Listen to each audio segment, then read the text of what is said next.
کہ امام کو امام اسی لیے بنایا جاتا ہے تاکہ اس کی پیروی کی جائے۔ ٹھیک ہے۔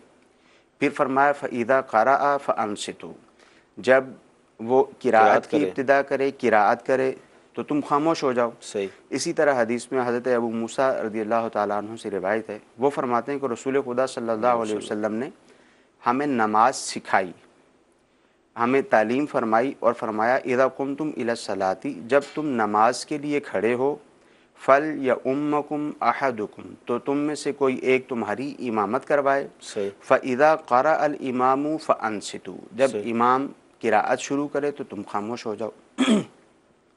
تو یہ احادیث طیبہ بھی موجود ہیں، اور اس طرح کی اور بھی بہت ساری احادیث طیبہ موجود ہیں، اور یوں ہی فاتحہ کے بغیر نماز نہیں ہوتی، اس طرح کی احادیث طیبہ بھی موجود ہیں۔ تو اب ظاہر ہے جو علماء قرآن اور حدیث کو سمجھتے ہیں، ہم ان کی بارگاہ میں ہی حاضر ہوں گے، ان سے ہی پوچھیں گے۔ جی تو جی۔ انہوں نے ہمیں یہ بتایا کہ وہ جو احادیث طیبہ ہے وہ اس شخص کے لیے ہے جو منفرد ہے، جو تنہا نماز پڑھنے والا ہے، اور جو شخص امام کی اقتداء کرے گا اس کے لیے حکم شرعی یہ ہے کہ وہ خاموش رہے گا اور خاموش رہ کر امام کی قراءت سنے گا۔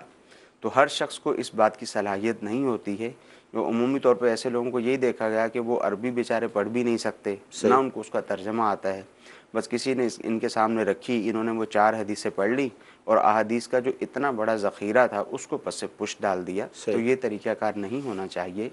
جو علماء نے بیان کیا ہے ہمیں چاہیے کہ ہم اس کے پیچھے چلیں۔ مدنی چل کے ناظرین، مفتی صاحب نے ہمیں بڑا پیارا اس حوالے سے جواب عطا فرمایا ہے کہ قرآن کی آیت پڑھ کر از خود فیصلہ کر لینا، احادیث پڑھ کر از خود فیصلہ کر لینا کہ ہم اس پر عمل کریں گے، ظاہر ہے اس مقام پر ہم فائز نہیں ہیں۔ عاشقان رسول، مفتیان کرام اور علماء الحمدللہ موجود ہیں، کہیں بھی کنفیوژن ہو، کوئی پرابلم ہو تو یہ ہماری رہنمائی کے لیے موجود ہیں، ان سے رابطہ کیا جائے، ان سے ملاقات کی جائے، اس کے بعد ہی پھر فیصلہ ہوگا۔ تو لہذا اس حوالے سے کہ ہم امام کے پیچھے نماز پڑھیں تو قراءت کرنے کا حکم واضح ہو گیا کہ ہمیں وہاں پر خاموش رہنا ہے، قراءت نہیں کرنی۔ البتہ جو تسبیحات ہیں، ذکر اذکار ہیں، وہ ظاہر پڑھے جاتے ہیں، وہ ہم پڑھیں گے، قراءت نہیں کریں گے۔ جی اگلی کال لیں گے ہم۔ عامر کمال تاریخ کر رہا ہوں ضیاء سیالکوٹ کی طرف سے۔ سوال یہ ہے کہ پہلے ہماری مسجد نا چھوٹی تھی، تو اس کے باہر جو ہیں وہ قبریں تھی اور قبروں کو مسمار کر کے اوپر فرش بنا دیا گیا ہے، تو کیا ایسے فرش پر نماز پڑھنا کیسا ہے؟ جی حضور کیا فرمائیں گے کہ قبروں کو ختم کر کے فرش بڑھایا ہے دیکھیے مسجد میں؟ قبرستان کو اس طرح سے مسمار کر کے وہاں پر اگرچہ مسجد ہی کیوں نہ بنائی جائے، جی جی، بعض لوگوں کے ذہن میں ہوگا کہ ہم نے کون سا اپنا گھر بنایا ہے مسجد بنائی ہے، یا اپنے استعمال میں تھوڑی لے کر آئے، ہم نے تو مسجد بنائی ہے۔ تو مسجد بنانے کی بھی وہاں پر اجازت نہیں ہے۔ مسلمان کی حرمت جس طرح وہ زندہ ہے اس کی حرمت ہے، مرنے کے بعد بھی اس کی حرمت ہے، اور قبر کی جو جگہ ہے وہ مسلمان کا حق ہے۔ اس کے اوپر پاؤں رکھنے کی اجازت نہیں ہے، اس کے اوپر بیٹھنے کی اجازت نہیں ہے، اس کے ساتھ ٹیک لگا کر بیٹھنے کی اجازت نہیں ہے، اور اسی طرح اس کے اوپر چلنے کی بھی اجازت نہیں ہے۔ اور پھر قبروں کو بالکل مسمار کر دینا کہ ان کا نام و نشان باقی نہ رہے، اس کی قطعی طور پہ اجازت نہیں ہے۔ پھر اس کے اوپر مسجد بنا لینا، وہاں لوگ چلیں گے، اور پھر اس کے ساتھ ساتھ دیگر جو ایک اور مسئلہ بھی ہے کہ قبر کی طرف منہ کر کے نماز پڑھنے کی بھی جی اجازت نہیں ہے جبکہ درمیان میں کوئی چیز حائل نہ ہو۔ ٹھیک ہے۔ تو اس میں یہ بھی مکروہ تحریمی ہے۔ تو ان باتوں کا خیال رکھنا چاہیے، جنہوں نے ایسا کیا ہے ان پہ لازم ہے کہ دوبارہ وہ جو قبرستان کی جگہ ہے یا وہاں پر ویسے ہی قبریں بنی ہوئی تھیں تو اس ایریے کو جو ہے وہ دیواریں لگا کر باؤنڈری وال کر کے اس کو بند کر دیں۔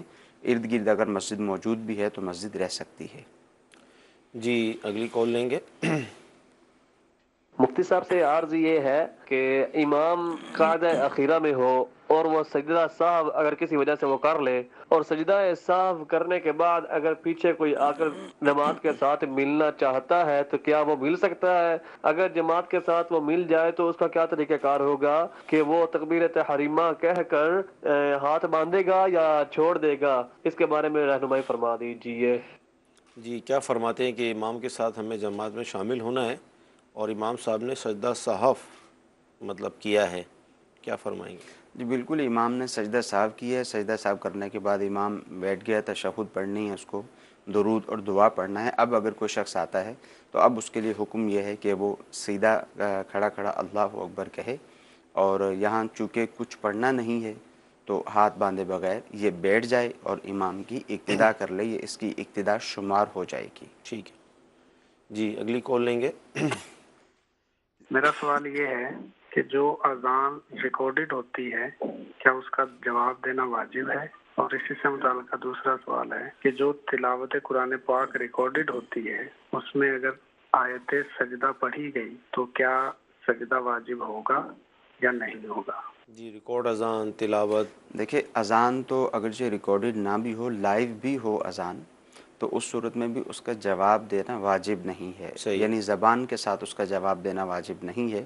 جواب بالقدوم جو ہے، یعنی جا کے جماعت کے ساتھ شامل ہونا، وہ واجب ہے جہاں واجب ہونے کی صورتیں ہوں۔ صحیح، تو جو زبان سے ہم اذان کا جواب دیتے ہیں یہ واجب نہیں ہے، یہ مستحب ہے۔ جو ٹھیک، اذان کا جواب دے گا اس کو اس کی نیکیاں ملیں گی۔ صحیح، باقی جہاں تک دوسرا سوال ہے، یعنی اگر لائیو بھی اذان ہو رہی ہے یا ویسے بھی اذان سن رہے ہیں تو اس کا جواب واجب نہیں ہے۔ یوں ہی اگر ریکارڈڈ ہے تو اس کا جواب بھی واجب نہیں ہے۔ اور یوں ہی تلاوت قرآن کا مسئلہ ہے کہ ایسی صورت میں تلاوت قرآن مجید اگر ہم سنیں گے ریکارڈڈ تو سجدہ تلاوت لازم نہیں ہوگا۔ ٹھیک ہے۔ اچھا، ایس ایم ایس بھی ہمیں موصول ہو رہے ہیں۔ ایک ایس ایم ایس یہ ہے کہ مدنی چینل کے ناظرین، جس طرح آپ کے علم میں ہوگا کہ آنے والی جو 17 تاریخ ہے سنڈے اتوار کے دن ٹیلی تھون کا سلسلہ ہے، مدنی عطیہ مہم ہے، اور یہ جامعۃ المدینہ اور مسجد المدینہ کے حوالے سے کی جا رہی ہے۔ تو ایس ایم ایس یہ ہے کہ کیا اپنے ہسبینڈ شوہر سے ہم پوچھے بغیر تو اس کے اندر حصہ لے سکتے ہیں، کچھ یونٹ وغیرہ جمع کرا دیں؟ دیکھیں اگر ان کی اپنی ملکیت کوئی چیز ہے، جی جی، یعنی اسلامی بہن ہیں ان کی اپنی ملکیت کوئی چیز ہے تو بے شک وہ دے سکتی ہیں۔ جیسے ایسے مواقع پر بعض اوقات اسلامی بہنیں اپنا زیور گولڈ وغیرہ دے دیتی ہیں، جی جی، یا رقم ان کے پاس موجود ہے، وہ رقم بھی دے سکتی ہیں۔ مگر یہاں اس بات کا دھیان رکھنا ضروری ہے کہ ان کو یہ معلوم ہوگا کہ ان کے جو بچوں کے والد ہیں ان کی عادت کیسی ہے۔ ٹھیک ہے، اگر ان کو پتہ چلے گا تو وہ ناراض ہوں گے، گھر کا ماحول خراب ہوگا، لڑائی جھگڑے کی صورت بن جائے گی، تو پھر ایسا طریقہ ہرگز اختیار نہ کریں۔ ٹھیک، یہ ایک نیکی کا کام ہے، اچھا کام ہے، تو بچوں کے والد کو بھی ساتھ ان کا بھی ذہن بنا لیں، ان کا بھی ایک یونٹ کا ذہن بنا دیں اور صحیح، اپنے پاس سے بھی دے دیں۔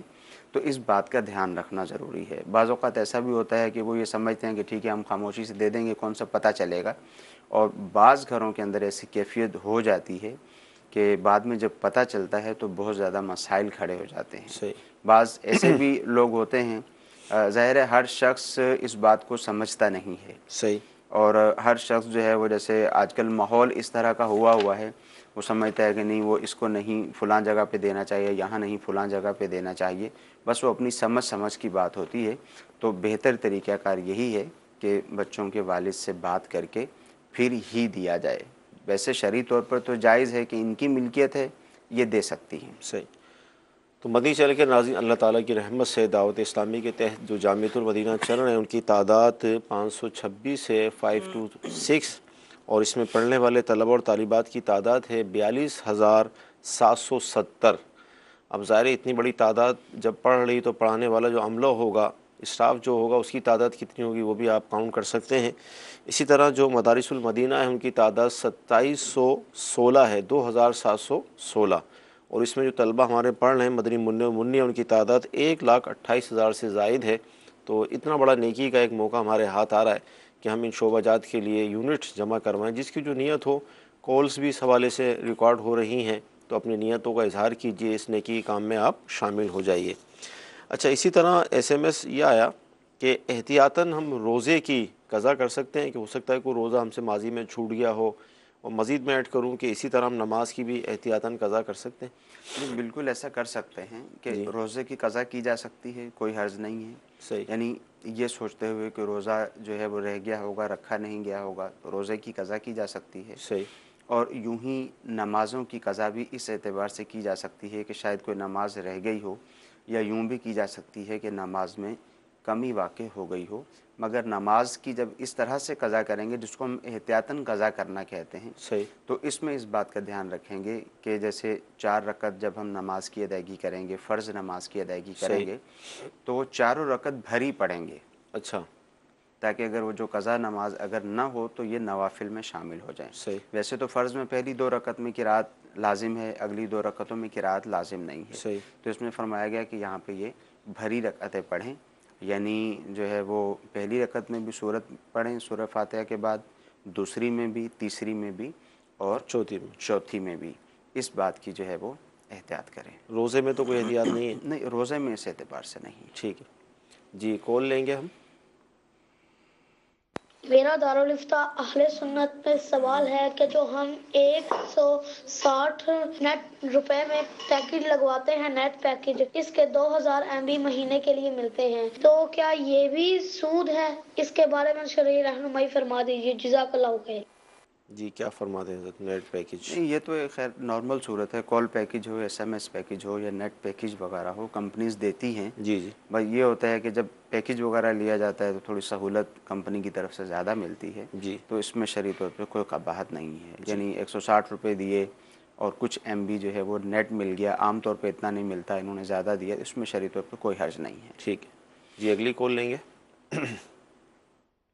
میں محمد ادریس اتاری لاہور بہت پورا شاد باغ سے بول رہا ہوں جی۔ میرا دارالفتہ اہل سنت میں یہ سوال تھا کہ کوئی امام صاحب اگر قرات کراتے وقت جماعت میں پاؤں اٹھائیں اور کبھی دائیں اٹھائیں اور نیچے رکھیں، پھر کوئی بایاں اٹھا لیں، 3 مرتبہ ایسا کریں، تو کیا نماز میں کوئی فرق تو نہیں آئے گا؟ السلام علیکم ورحمۃ اللہ وبرکاتہ۔ وعلیکم السلام ورحمۃ اللہ وبرکاتہ۔ امام صاحب کا قرات کے دوران پیروں کا اٹھانا اور 3 دفعہ بھی اگر ایسا ہو جائے؟ یہ شاید ان کے ذہن میں ایک مسئلہ تو وہی ہوگا جو عام طور پہ معروف ہوتا ہے کہ سیدھے پاؤں کا انگوٹھا نہیں ہلنا چاہیے۔ جی جی اگر سیدھے پاؤں کا انگوٹھا ہل جائے گا تو نماز فاسد ہو جائے گی یا باطل ہو جائے گی۔ جی اور حضرت علی رضی اللہ تعالیٰ عنہ کی طرف منسوب ہے۔ ایک قول منسوب بھی کیا جاتا جی ہے، جی تو یہ سراسر غلط ہے، ایسا کوئی مسئلہ نہیں ہے۔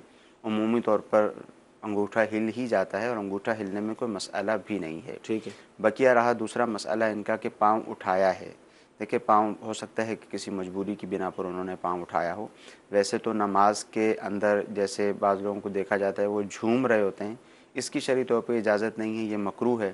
نماز میں تراوح کی اجازت ہے، یہ سنت بھی ہے کہ کبھی ایک پاؤں پر وزن دے کر کھڑے ہو جانا، کبھی دوسرے پاؤں پہ وزن دے کے کھڑا ہونا، یہ سنت بھی ہے، اور عمومی طور پر بعض اوقات ایسی ہی صورت تو ہوتی یہ ہے۔ ہر اب ایسا نماز نہیں ہے کہ وہ بالکل جو ہے وہ پاؤں کو اوپر اٹھا لیا جائے گا، ایسا نہیں ہوتا ہوگا۔ اگر اٹھا بھی لیا ہے پاؤں تو نماز پھر بھی ہو جائے گی۔ تو تراویح جو آپ نے ارشاد فرمایا، یہ تراویح کے لیے خاص ہے یا نہیں، بھی کسی نماز بھی نماز میں ہو کر سکتا ہے، اس سکتے میں ہیں؟ کوئی حرج نہیں ہے۔ اچھا، ہو سکتا ہے ان کے ذہن میں یہ بات ہو کہ 3 دفعہ انہوں نے پاؤں کو جو اٹھایا تو یہ عمل کثیر تو نہیں ہو گیا؟ جی، وہ عمل کثیر والی ہو سکتا ہے ان کے ذہن میں صورت ہو، تو یہ عمل کثیر کی صورت نہیں ہوگی۔ ٹھیک ہے جی، اگلی کال لیں گے۔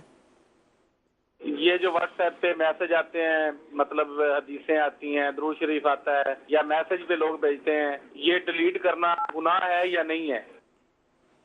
جی کیا فرماتے ہیں؟ قرآن کی آیت ہے، اس طرح کی احادیث اور دیگر دینی جو آتی ہے معلومات، تو اس کو موبائل پہ ظاہر ڈیلیٹ تو کرنا پڑ ہی جاتا ہے بعض اوقات جب لوڈ بڑھ جاتا ہے موبائل پر۔ دیکھیں، اگر میموری موجود ہے تو فضول چیزیں ڈیلیٹ کر دی جائیں، ان کو ڈیلیٹ نہ کیا جائے، صحیح وقتاً فوقتاً ان کو پڑھتے رہیں، صحیح ہدایت حاصل کرتے رہیں۔ باقی یہ کہ اگر ڈیلیٹ کرنا پڑ جاتا ہے تو اس میں شرعی طور پر کوئی قباحت نہیں ہے۔ اصل میں کچھ میسیجز ایسے چلائے جاتے ہیں کہ اس طرح اگر قرآن مجید فرقان حمید کی آیت کو ڈیلیٹ کریں گے تو یہ قیامت کی نشانیوں میں سے ہے، جی جی ایسی کوئی بات نہیں ہے۔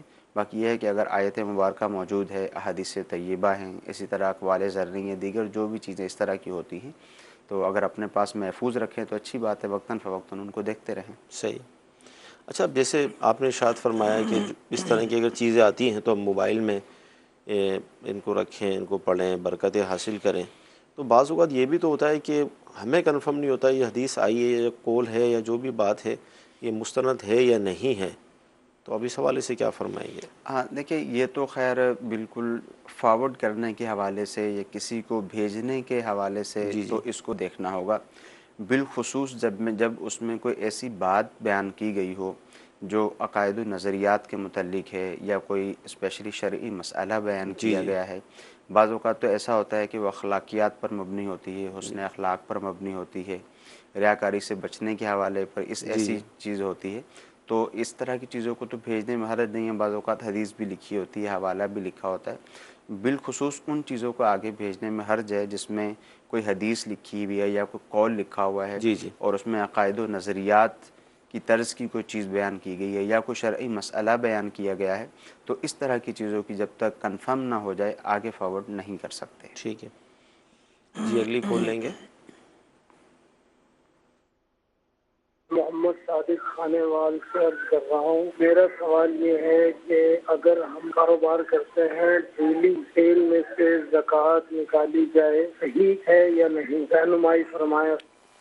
زکوٰۃ ایک تو یہ کہ مثال کے طور پہ ہمارے یہاں رمضان شریف کے مہینے میں زیادہ رجحان ہوتا ہے اور ظاہر ذہن میں یہی ہوتا ہے کہ ثواب زیادہ ملے گا کہ فرض کا ثواب 70 گنا زیادہ ہے. لیکن اگر کسی کو یہ ہے کہ رمضان میں ہی میرا سال پورا ہوگا اور میں اگر ڈیلی جو میری سیل ہے اس میں ایڈوانس یا جو بھی اس طرح زکوٰۃ نکالتا رہوں 100 روپے 1000 روپے تو اس طرح زکوٰۃ ادا ہو جائے گی. بالکل اس طرح سے بھی زکوٰۃ ہو جائے گی، مگر جو شخص اس طرح زکوٰۃ دینا چاہے اس کو اس بات کا خیال رکھنا ہے کہ اس کو معلوم ہے کہ ابھی میری جو زکوٰۃ کی ادائیگی کا وقت ہے اس کو 12 مہینے 10 مہینے 8 مہینے باقی ہیں. ٹھیک ہے تو اب وہ زکوٰۃ نکالنا شروع کرتا ہے تو اب اس کو اجازت ہے کہ یہ تھوڑی تھوڑی کر کے زکوٰۃ نکال سکتا ہے، جس کو ایڈوانس میں زکوٰۃ دینا بھی کہتے ہیں. صحیح. اس کو معلوم ہے کہ میرے پاس دکان پر اتنا سامان موجود ہے یا میرے پاس اتنے پیسے موجود ہیں کہ مجھے اتنی زکوٰۃ کم و بیش نکالنی ہی ہے. اب یہ ڈیلی اپنی جو بھی سیل ہوتی ہے اس میں سے انہوں نے طے کر لیا کہ میں نے اتنی رقم بطور زکوٰۃ نکال کے رکھنی ہے یا اس کی ادائیگی کرنی ہے، تو ایسا کر سکتے ہیں. سارا سال یہ ڈیلی زکوٰۃ کی یوں ادائیگی کرتے رہیں شریف فقراء کو، اور جب زکوٰۃ کی ادائیگی کا وقت آئے اس وقت دیکھ لیں کہ کتنی رقم یہ ادا کر چکے ہیں. صحیح. تو جتنی باقی بچی ہے پھر وہ بقیہ رقم اس وقت ادا کر دیں. اب یہ ایسا نہیں کر سکتے کہ جیسے 10,000 روپیہ ابھی باقی بچا ہے تو اب یہ کہیں کہ نہیں ابھی میں رمضان میں زکوٰۃ نہیں نکالتا، یہ بھی میں آہستہ آہستہ کر کے نکال دوں گا. اب یہ ایسا نہیں کر سکتے چونکہ جب ادائیگی کا وقت آ گیا تو اب مکمل زکوٰۃ ادا کرنا ضروری ہے.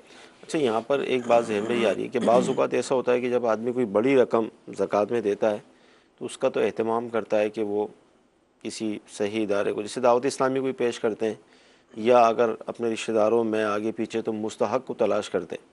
لیکن اگر 150 روپے 500 روپے اگر دینے ہیں تو کیا اس کے لیے بھی مستحق ہی ضروری ہے کہ کسی کو بھی ہم دے دیں؟ دیکھیں اس کے لیے بھی ضروری ہے. بعض اوقات ایسا بھی ہوتا ہے کہ لوگ ڈیلی جو دکان پہ فقراء ان کی دکان پر آتے ہیں جی جی جو عمومی طور پر مانگنے والے ہوتے ہیں، یعنی ان کا پیشہ ہی یہ ہوتا ہے کہ یہ مانگتے ہیں، مانگ کر گزارا کرتے ہیں، تو بعض اوقات جو ہے یہ ان کو دیتے رہتے ہیں اور ان کو معلوم نہیں ہوتا، سوچتے سمجھتے بھی نہیں ہیں کہ یہ شرعی فقیر ہیں یا نہیں ہیں.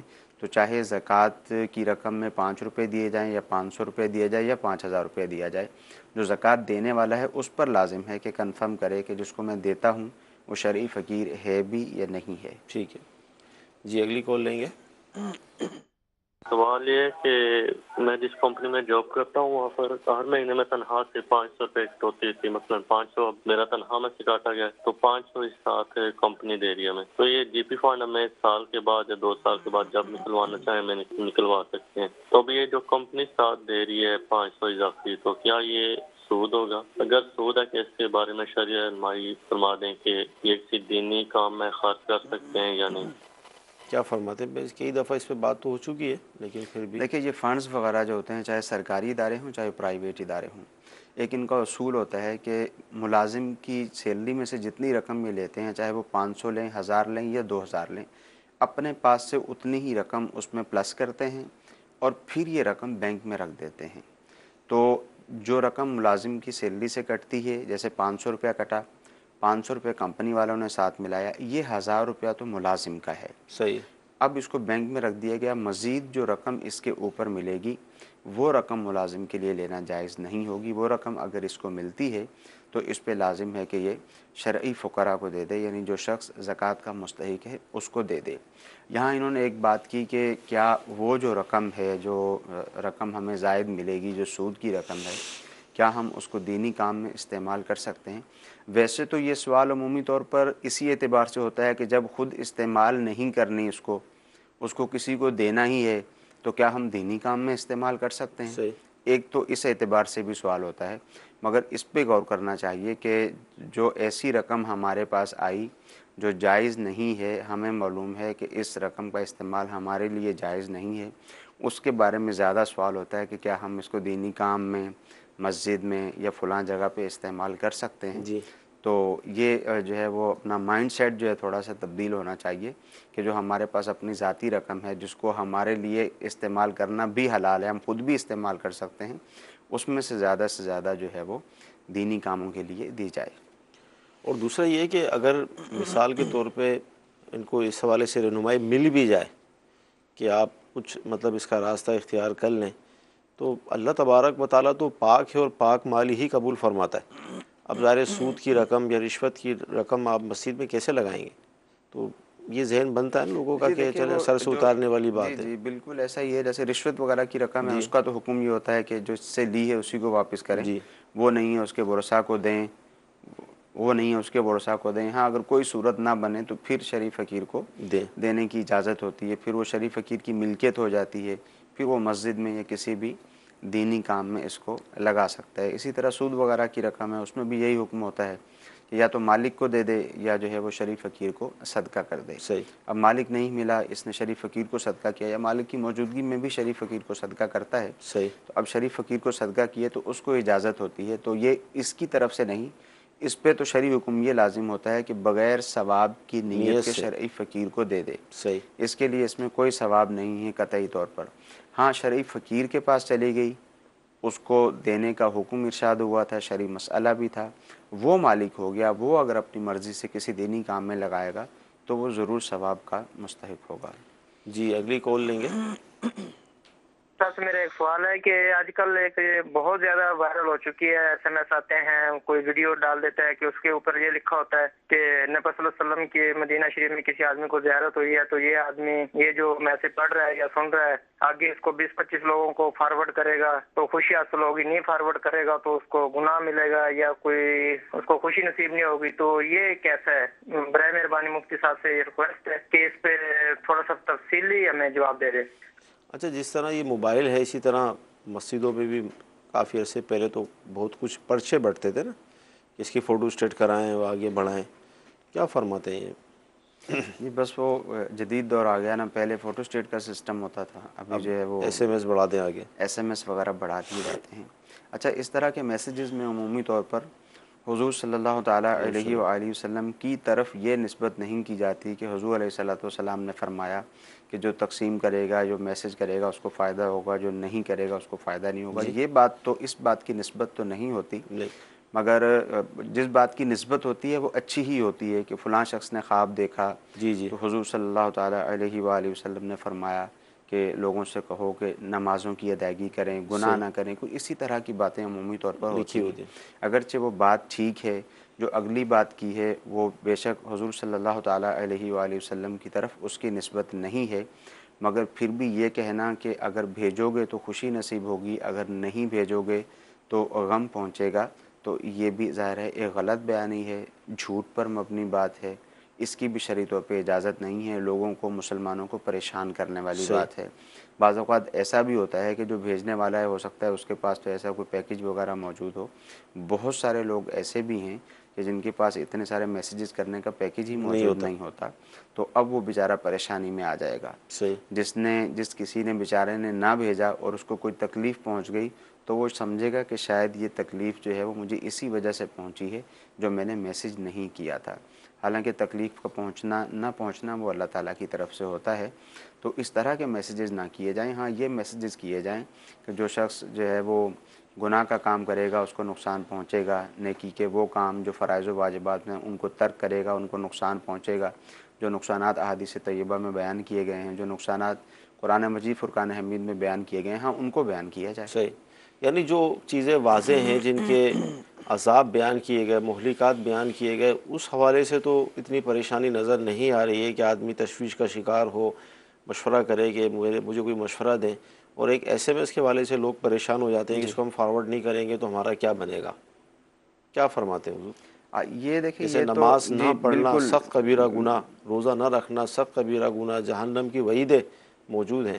میں نے یہی کہا نا کہ جو بھیجنے والا ہے اولاً تو اس کے متعلق ہم نے گفتگو کی نا کہ جو بھیجنے والا ہے اس کو اگر کوئی میسیج بھیجنا ہی ہے تو وہ اس طرح کے میسیج بھیج دے، نمازوں کے متعلق میسیج بھیج دے، روزے کے متعلق میسیج بھیج دے، جھوٹ کے متعلق غیبت کے متعلق میسیج بھیج دے کہ جو غیبت کرے گا اس کی یہ سزا ہے، جو جھوٹ بولے گا اس کی یہ سزا ہے، تو وہ اس طرح کے میسیجز وغیرہ بھیج دے. رشتہ داروں کے ساتھ حسن سلوک کرے گا, صلہ رحمی کرے گا تو اس کے رزق میں اضافہ ہوگا. جی جی نہیں کرے گا, قطع رحمی کرے گا تو اس کی جو ہے وہ رزق میں کمی بھی ہوگی, عمر میں اضافہ ہوگا, عمر کم ہوگی. تو اس طرح کی جو باتیں ہیں وہ بیان کی جائیں. پھر جس کے پاس میسیج آیا ہے اس کے حوالے سے بھی یہی بات ہے کہ اس صحیح. کو بھی یہ دیکھنا چاہیے کہ جو واضح باتیں ہیں, یہ تو ایک شخص نے ایک میسیج کیا ہے, وہ میسیج میرے پاس آیا ہے, یہ تو صرف میسیج کی بات ہے. وہ باتیں جو کنفرم ہیں, جو حقیقت ہیں, جو حضور صلی اللہ تعالیٰ علیہ وآلہ وسلم نے فرمائیں, جو قرآن مجید فرقان حمید میں موجود ہیں, جو کنفرم ہیں کہ اگر یہ کام کریں گے تو یہ نقصان ہوگا, یہ کام کریں گے تو دنیا کا یہ نقصان ہوگا, قبر کا یہ نقصان ہوگا, حشر کا یہ نقصان ہوگا, ان سے بچنے کی کوشش نہیں کرتے اور ان کی طرف توجہ بھی نہیں ہوتی. یعنی اس کا متعلق سوال ہی نہیں ہوتا کہ بھئی اگر میں ایسا کروں گا تو کیا اس کا کیا نتیجہ نکلے گا, نہیں کروں گا تو کیا نتیجہ نکلے گا. اس کا سوال بھی بہت کم ہوتا ہے. ہاں اس طرح کی باتوں کے سوالات ہوتے ہیں. اچھا اس کی ایک وجہ ہے. وجہ کیا ہے؟ وجہ یہ ہے کہ یہاں جو یہ بیان کیا جاتا ہے کہ اس کو نفع پہنچے گا, پھر کچھ مثال بھی دی جاتی ہے. صحیح. کہ فلاں شخص نے کیا تھا, وہ بڑا غریب تھا, اس کی لاٹری لگ گئی اور وہ امیر بن گیا. اور یہ میسیج کے ساتھ ہوتا ہے کہ فلاں شخص تھا, وہ بہت بڑا تاجر تھا, اس نے اس کو غلط سمجھا, اس نے میسیج نہیں کیا, اس کو تجارت میں نقصان ہو گیا. تو اب یہی والی بات جو ہے لوگوں کو سوال کرنے پر مجبور کرتی ہے کہ کہیں ایسا نہ ہو کہ ہمارا جو دنیا کا مال ہے وہ دنیا کا مال کہیں ضائع نہ ہو جائے. کیونکہ دنیا کے مال کے متعلق گفتگو ہے, دنیا کی ترقی و تنزلی کے متعلق گفتگو ہے. اس وجہ سے یہاں پر جو ہے وہ زیادہ سوال کیا جاتا ہے. اس میسیج میں بھی اگر کوئی شخص ایسا ہی لکھ دے کہ اگر یوں کریں گے تو قیامت میں یہ ہوگا اور یوں کریں گے تو قیامت میں ایسا نہیں ہوگا, تو شاید پھر اس کے متعلق لوگ ہم سے بھی سوال نہیں کریں گے. صحیح. کرنے والے کاموں میں انشاءاللہ عز و جل ہم جب لگ جائیں گے تو نہیں کرنے والے کاموں سے انشاءاللہ بچت ہو جائے گی, اور دعوت اسلامی کا مدنی ماحول اللہ تعالیٰ کی رحمت سے ہمیں کرنے والے کاموں میں ہی لگاتا ہے. جیسے آج جمعرات ہے تو ہم آپ کو دعوت پیش کرتے ہیں کہ جمعرات کو ہفتہ وار اجتماعات ہوتے ہیں دنیا بھر میں, تو جہاں آپ ہیں وہاں پر کوشش کر کے اجتماع میں تشریف لائیں. مغرب کے بعد شروع ہو جاتے ہیں اور پھر اگلے دن اشراق چاش تک یہ اجتماعات کا جدول ہوتا ہے. تو یہ کرنے والا کام ہے, اس میں لگ جائیں, انشاءاللہ برکتیں ملیں گی, نیکیاں ملیں گی, علم دین ملے گا, روحانیت حاصل ہوگی. اللہ تعالیٰ ہمیں توفیق عطا فرمائے. جی اگلی کال لیں گے ہم. مفتی صاحب سے سوال یہ ہے کہ اذان کب شروع ہوئی, اس کا برائے مہربانی جواب ارشاد فرمائیں. اذان کب سے شروع ہوئی, تاریخ کیا ہے اذان شروع ہونے کی؟ دیکھیں نماز تو مکۃ المکرمہ میں ہی لازم ہو گئی تھی مسلمانوں پر, مگر جو ہے جو اذان تھی پہلے تو اسی طرح نمازوں کی ادائیگی ہوتی تھی کہ نماز کے وقت میں جمع ہو جاتے تھے, نماز پڑھی جاتی تھی. جی. جب مدینہ المنورہ میں ہجرت ہوئی, یعنی جو پہلی سنہ ہجری ہے, تو اسی دوران پھر جب مدینہ طیبہ میں صحابہ کرام علیہم رضوان تشریف لے گئے, حضور علیہ الصلوۃ والسلام نے وہاں ہجرت فرمائی.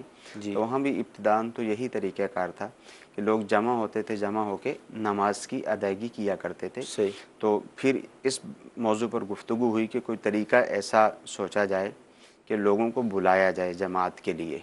تو اس میں صحابہ کرام نے کسی نے مشورہ آگ کے حوالے سے مشورہ دیا, کسی نے ناقوس بجانے کے حوالے سے مشورہ دیا, کوئی بات ایسی تھی جو یہودیوں کے ساتھ خاص تھی, کوئی مجوس کے ساتھ خاص تھی, اس طرح کی گفتگو تھی. تو یہ گفتگو ابھی چل ہی رہی تھی تو پھر دو صحابہ کرام علیہم رضوان کو خواب میں اذان سکھائی گئی. ایک حضرت عمر فاروق رضی اللہ تعالیٰ عنہ اور دوسرے حضرت سیدنا عبداللہ بن زید رضی اللہ تعالیٰ عنہ. عبداللہ بن زید رضی اللہ تعالیٰ عنہ نے آ کر حضور علیہ السلام کی بارگاہ میں عرض کیا کہ مجھے یوں اذان کے کلمات سکھائے گئے ہیں. پھر عمر فاروق رضی اللہ تعالیٰ عنہ نے بھی عرض کیا کہ مجھے بھی یہی کلمات سکھائے گئے ہیں. تو حضور صلی اللہ تعالیٰ علیہ وآلہ وسلم نے عبداللہ بن زید رضی اللہ تعالیٰ عنہ کو حکم ارشاد فرمایا کہ بلال رضی اللہ تعالیٰ عنہ کے پاس جاؤ اور ان کو جا کر یہ اذان کے کلمات سکھا دو تاکہ وہ اذان دیں, کیونکہ ان کی آواز بلند ہے. سبحان اللہ. تو اذان کی تاریخ بیان کی گئی کہ اذان کب شروع ہوئی. جی اگلی کال لیں گے. والے کہ نعت خاں نعت پڑھتے کہ میں پہلی دفعہ مدینے جاؤں, پہلی ایک دفعہ سب گنبد دکھا دوں, اور اصل میں وہ کئی دفعہ ہو کے آ چکے ہوتے, تو پھر یہ مطلب کچھ اس میں کوئی حرج تو نہیں ہے ان کا پڑھنا ہے ایسا؟ اب یہ تو ہوتا ہے کہ مدینہ شریف سے حاضری تو ہو چکی ہے, لیکن کلام بعض ایسے ہوتے ہیں جس میں تمنا کا اظہار ہوتا ہے کہ میں مدینے جاؤں, حالانکہ ہو کر تو آ گئے. نہیں دیکھیں مدینہ شریف میں جو ہے وہ جتنی مرتبہ بھی ہو کر آ جائیں تو دل چاہتا ہے کہ دوبارہ جائیں، ایسا لگتا ہے کہ پہلی دفعہ ہی بندہ گیا ہے. جی جی مگر یہ ہے کہ جو کلام پڑھا جا رہا ہوتا ہے، جس نے کلام لکھا ہے اس کا کلام پڑھا جا رہا ہوتا ہے. جی جی یہ اپنی کوئی ذاتی گفتگو نہیں کر رہا ہوتا. صحیح. اگر اپنی ذاتی گفتگو کسی کے سامنے کرے کہ بھائی میں 15 تاریخ کو پہلی دفعہ مدینے جا رہا ہوں، حالانکہ پچھلے مہینے بھی ہو کر آیا تھا، صحیح. تو غلط بیانی ہوگی. تو نعت کے جو کلام پڑھا جا رہا ہوتا ہے، جس نے لکھا ہے اس کا وہ کلام پڑھا جا رہا ہوتا ہے، تو اس میں کوئی حرج نہیں ہے. ٹھیک ہے. اچھا یہ جیسے دوران گفتگو اس طرح جب مفتیان کرام بیان فرماتے ہیں کہ زکوٰۃ یا جو بھی وہ کسی شرعی فقیر کو آپ دیں، تو شرعی فقیر سے مراد کیا ہے؟ یعنی وہ داڑھی والا ہوگا، امامے والا ہوگا، متقی پرہیزگار ہوگا، شریعت پر عمل کرنے والا، اس کو شرعی فقیر کہیں گے یا کوئی اور تعریف ہے اس کی؟ یہ ایسے میں آیا ہے. دیکھیں شرعی فقیر تو وہی ہے جس شخص کے پاس 52.5 تولہ چاندی موجود نہ ہو، صحیح. نہ ہی اتنی قیمت موجود ہو، یعنی اتنی رقم بھی موجود نہ ہو 52.5 تولہ چاندی جتنی، نہ اتنی قیمت کا سونا ہو، اور نہ ہی اتنی قیمت کا ضرورت سے زائد مال اس کے پاس موجود ہو، سامان وغیرہ. تو اس کو کہا جائے گا کہ شرعی فقیر ہے. اس کو زکوٰۃ دینے سے زکوٰۃ کی ادائیگی ہو جائے گی. پھر جب انہوں نے یہ سوال کیا ہے تو اس میں علماء نے یہ فرمایا کہ جب بھی آپ کوئی صدقہ و خیرات کرتے ہیں تو آپ کسی ایسے شخص کو دیں جو دیندار ہو، جو متقی ہو، جو پرہیزگار ہو. صحیح. تاکہ اس کی مدد بھی ہو جائے اور آپ کی زکوٰۃ بھی ادا ہو جائے. تاکہ اس کی مدد بھی ہو جائے گی، آپ کی زکوٰۃ بھی ادا ہوگی، اس کی مدد ہوگی. جب اس کی مدد ہوگی، چونکہ وہ نیک متقی پرہیزگار ہے، وہ نماز کی ادائیگی بھی کرتا ہے، آپ نے اس کو لباس لے کر دے دیا، یا آپ نے اس کو پیسے دیے اس نے لباس لے لیا، یا کھانے پینے میں استعمال کرتا ہے، تو اس کی وہ جو توانائی صرف ہو رہی ہے وہ نمازوں میں صرف ہو رہی ہے. اسی طرح کوئی دین کا طالب علم ہے کہ وہ صبح و شام جو ہے وہ پڑھتا ہی رہتا ہے، کبھی وہ قرآن مجید فرقان حمید کا ترجمہ تفسیر پڑھتا ہے، کبھی احادیث طیبہ پڑھتا ہے، احادیث طیبہ کی شروعات پڑھتا ہے، یعنی اللہ عز و جل کے کلام کو پڑھتا ہے، رسول کریم صلی اللہ تعالیٰ علیہ وآلہ وسلم کے کلام کو سیکھتا ہے اور دین کے مسائل کو سیکھتا ہے، اور آگے چل کر یہ امت کا رہنما بنے گا، امت کی رہنمائی کرے گا، لوگوں کو جو شرعی مسائل درپیش ہیں ان کے سامنے بیان کرے گا. تو ایسے شخص کو دیں گے تو انشاءاللہ عز و جل جو زکوٰۃ کی ادائیگی ہے وہ تو ہو ہی جائے گی، اور یہ سونے پر سہاگا ہوگا. مدنی چینل کے ناظرین، دعوت اسلامی کے مدنی ماحول میں اللہ تعالیٰ کی رحمت سے جس طرح آپ نے سنا کہ جامعۃ المدینہ ہے، تو ہزاروں طلباء کرام کو الحمدللہ ہماری یہ مدنی تحریک دعوت اسلامی 3 وقت کا کھانا پیش کرتی ہے.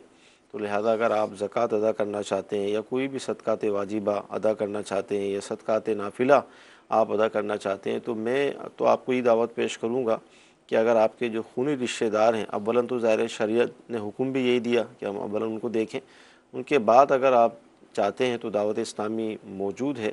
اتنا بڑا دینی مطلب یہ کام ہو رہا ہے، عالم عالمہ بن رہے ہیں، اسی طرح مدنی منع منیہ قرآن مجید کو حفظ کر رہے ہیں، ناظرہ پڑھ رہے ہیں. تو یعنی آپ کی زکوٰۃ اور دیگر جو عطیات ہیں اس کا بہترین مصرف، بہترین استعمال اس دور میں الحمدللہ دعوت اسلامی کر رہی ہے. تو لہذا آپ ٹیلی تھون کی صورت میں یا اس کے علاوہ بھی منتھلی بیسس پر بھی، مثال کے طور پر آپ جہاں رہتے ہیں، اگر آپ کو پتہ ہے کہ یہاں پر جامعۃ المدینہ بھی ہے، مدرسۃ المدینہ بھی ہے، تو آپ اس کا پورا خرچہ اپنے اوپر لے لیں کہ ٹھیک ہے بھئی یہ ماہانہ بیس پر جو بھی اس کا خرچہ ہے یہ میرے ذمے ہے. تو یوں انشاءاللہ دینی طلبہ کی ایک مدد بھی ہو جائے گی اور آپ کی زکوٰۃ اور دیگر جو عطیات ہیں اس کی ادائیگی کی بھی صورت بن جائے گی. جی مزید کال لیں گے ہم. بھجن یہ پوچھنا تھا، ابھی قبرستان ہم جاتے ہیں جمعے کے جمعے، وہاں قبروں کے اوپر پانی پھینکنا کیسا اور پھول پھینکنا کیسا؟ جی قبروں پہ پانی پھول وغیرہ؟ دیکھیں پانی کی تو جب ضرورت ہو تب پانی ڈالا جائے. جیسے قبر کی مٹی خراب ہو جاتی ہے، اب آپ کو پتہ ہے وہ اکھڑ رہی ہے، اکھڑ کے گر جائے گی، قبر خراب ہو جائے گی، تو اب اس کو ٹھیک کیا جا سکتا ہے، اس کے لیے پانی وغیرہ کی ضرورت پڑتی ہے، پھر تو پانی ڈالا جا سکتا ہے. ویسے خام میں پانی اس کے اوپر نہ ڈالا جائے، یہ فضول ہوگا. باقی جہاں تک پھول وغیرہ کا تعلق ہے تو بے شک پھول رکھے جا سکتے ہیں، تر شاخ رکھی جا سکتی ہے، اور اسی طرح دوسری چیزیں بھی رکھی جا سکتی ہیں. ان کے متعلق یہ فرمایا کہ جب تک یہ تر رہتی ہیں تو اللہ تعالیٰ کا ذکر کرتی رہتی ہیں، مردے کو اس سے انسیت حاصل ہوتی ہے. مدنی چینل کے ناظرین وقت ختم ہوا. اللہ تعالیٰ کی بارگاہ میں دعا کرتے ہیں کہ اللہ تعالیٰ آج کا ہمارا سلسلہ اپنی بارگاہ میں قبول فرمائے، جو ہم نے سنا ہے، جو سیکھا ہے، اس پر عمل کرنے کی توفیق عطا فرمائے.